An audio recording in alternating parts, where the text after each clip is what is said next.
was working in the lab late one night when my eyes beheld an eerie sight. For my monster from his slab began to rise, and suddenly, to my surprise, he did the mash.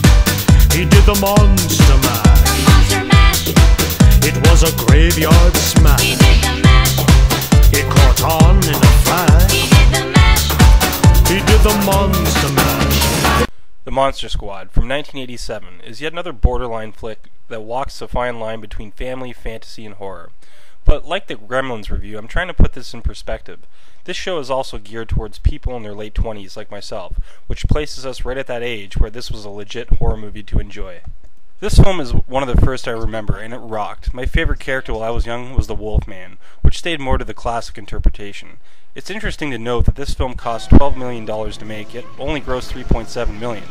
It may not have exploded, but it left its mark on a generation. Sure, it's not as well known as Gremlins, but it has its own fan base, no doubt there. It helped me go from Sesame Street to Elm Street, a minor stepping stone in my horror watching career. Let's take a short view of Decker's The Monster Squad from 1987. Every time I see the TriStar horse, I think of this film. If you're familiar with the whole Van Helsing Dracula thing, that's pretty much what the writing in the start's about. We're in Dracula's castle, and he transforms from a bat into a vampire. Pretty cool. Van Helsing shows up, and he's ready to do battle. They bust in through the gate. Helsing stakes one of D-Money's hoes. Badass. See, basically they gotta get this amulet. Then they gotta get a virgin to recite some words to beat Dracula and company. The castle goes bonkers as she's reading, and she completes it. And there you go, a vortex to swallow up Dracula and friends. Everyone gets sucked in, and I didn't even see Dracula in sight. He took off, I guess. So basically this was the worst attempt ever.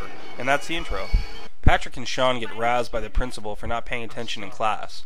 But in the hallway, Sean actually says, "He was homoing out on me." You couldn't get away with that in any film nowadays. Meet Horace. He's great in this as well. He gets picked on by a couple of jackasses who start beating him up a bit. Then Rudy shows up with, I guess, what's called a badass bike skid.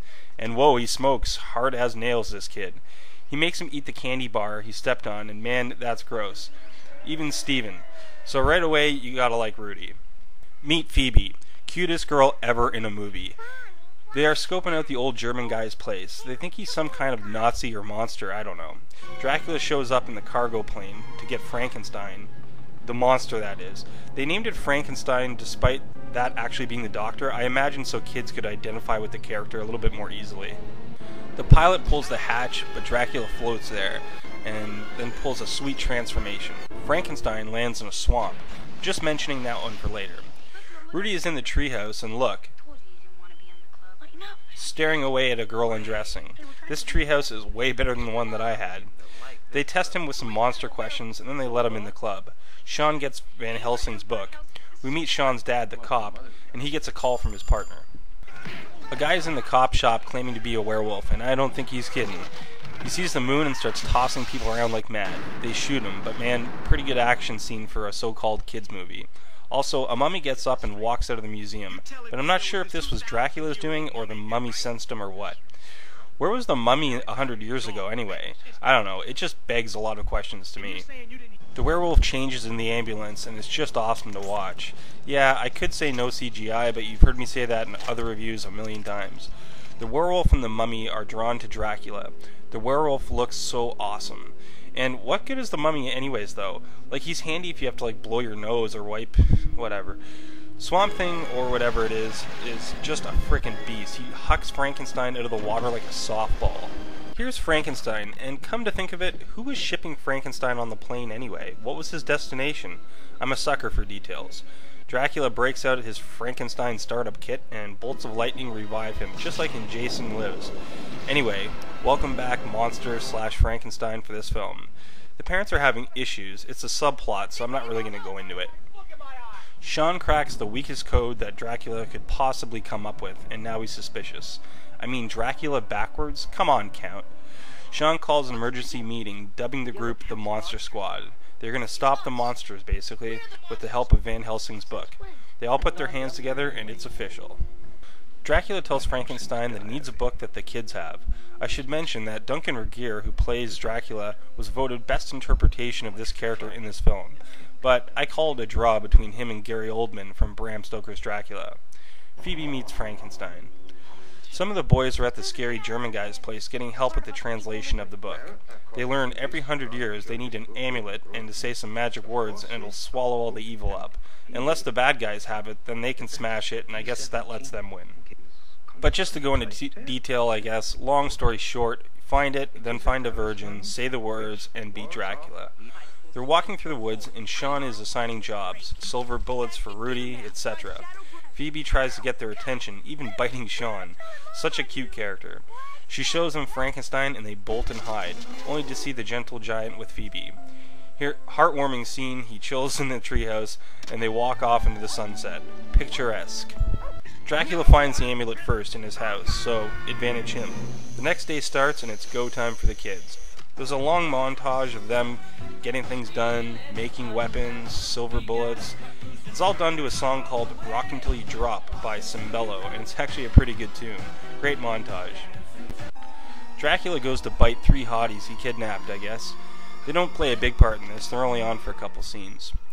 We get a close view of the werewolf changing in the phone booth. Not quite as good as Eddie from The Howling, but still awesome to watch. They blackmail the sister into helping them.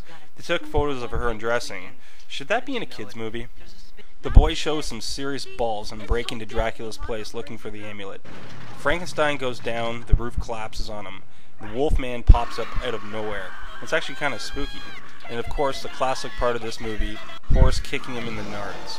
Sean finds the amulet and Dracula grabs him. Horace acts fast and uses garlic pizza on his face. Then they split. Scary German guy gives him a lift downtown to a church to perform the ritual to beat Dracula. Seems like everything's going to plan. The mummy jumps onto the car, and although I wouldn't be too concerned about this, they all seem to freak out. Rudy grabs some slack off the mummy and puts it on an arrow, shoots the arrow to a tree, and bye-bye mummy. This kind of mummy, though, again, who cares? There's a scene where Sean's dad and his partner are driving, and Dracula's car goes right through them. Not much to say, but it's kind of cool. Dracula shows up at Sean's house and blows up their tree fort. Bam! Then takes out the partner, and that's too bad because he's pretty hilarious. He takes a few bullets like nothing and then takes off in bat form. The final battle is downtown. First Dracula's brides show up and Rudy goes to work. He mows down at least 2. Sean's dad shows up and guns down Dracula in midair. The dad goes upstairs to find Dracula all deformed. He's about to blow him up when the Wolfman shows up and starts kicking his ass. The dad pulls through though and tosses him out the window with some dynamite in his pants. Kaboom! Into 100 bits. I counted. The Wolfman reassembles and it's just awesome. They discover though that the sister isn't a virgin and this kind of puts a halt to their plans. Rudy finally puts an end to the werewolf with a silver bullet. Gets him every time. Now Swamp Thing, or whatever its name is, I kind of missed that and I should probably look it up, is kicking ass. Love when Horace takes out Swamp Thing in front of the bullies. Yeah, who's hard as nails now? They have Phoebe reading now as she's obviously a virgin. Dracula shows up to stop the girl and he's cleaning house. Just look at him. Cop after cop after cop. Dracula strolls over to get the amulet from Phoebe. He picks her up and screams. Now, according to the cast and crew, she didn't know when to scream. And when he yells at her, the scream that she makes is actually genuine, or so I read. Frankenstein then takes out Dracula, although they don't explain how he came back from his accident. Phoebe reads from the book and the vortex opens, and Dracula gets dragged away, Van Helsing giving the thumbs up. Did they do that in the 1880s, like the thumbs up thing? Anyways, Frankenstein is dragged away and Phoebe is heartbroken. The army shows up and they ask what's going on, and the movie is done. And that's Monster Squad. So, when looking at this film, it had great elements. Classic good versus evil storyline, classic characters like Dracula, Wolfman, Frankenstein, even though it's actually the monster technically. It really is a kids' film, as the movie centered around them with very minimal adult input in the film at all. I think that's what made it so identifiable for me when I was young. Phoebe in this is so cute it's ridiculous, and the costume design was just awesome. Swamp Thing looked great, Wolfman I think we'd all agree just rocks. There was action in it and a playful, adventurous atmosphere that, although can't quite be compared to a movie like The Goonies, a small band of kids out in a mission, I love the movie anyways, and it's a childhood favorite. So I'd rate it about a 7.5 out of 10. This is Pat from Horror Movie Review Guy saying thanks for watching, sub for updates, and take care. Easy, gaudy, impetuous young boy.